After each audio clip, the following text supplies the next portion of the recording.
National. Voilà, qu'on va suivre évidemment en direct. Rejet donc de la motion de censure de la France Insoumise. Il manquait 18 voix. Marie Chantrel. Louis Boyard, député de la France Insoumise, Louis Boyard. Parce que dans le même temps, il y a des gens qui regardent ça de haut en souriant. C'est les ultra-riches.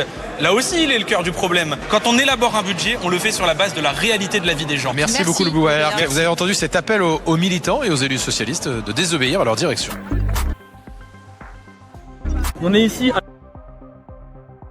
C'est très bien quel est son projet.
And of course, you said it's only been about, did you say 42? With this man's return, 41 migrants who have been sent back to France.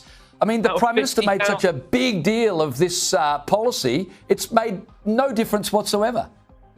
It's made no difference whatsoever. In fact, the problem has got much worse. And the big test now will be whether or not we can categorically deport this man again. Because, you know, all you have to do in this country at the moment is get a tattoo of a crucifix somewhere on your body. That means that you're now a God-fearing Christian man. We can't send you back to any Muslim country according to our own laws. Or you could marry someone over here, say that your son doesn't like foreign chicken nuggets. We can't deport you back to Albania. These are all real cases that have happened. So if we can't deport this guy now, then that really is the big green light for absolutely everybody to come to Britain and spend time in a migrant hotel before we give you a house. Can I just ask, Patrick, this guy, like so many others, came across the channel from France. Why are they trying to escape France? Well, quite. There's no war in France, is there? Of course, the joke is that if there had been a war in France, the French would have already surrendered. But no, there is no war in France. And there are big question marks here about what the French have been playing at, because the terms of this deal, as we understand it, is that we send them back to France, and then France processes them and either deports them themselves, of course, or decides that they can stay in France. The French have clearly just released this guy back out to the same beaches in northern France from whence he came.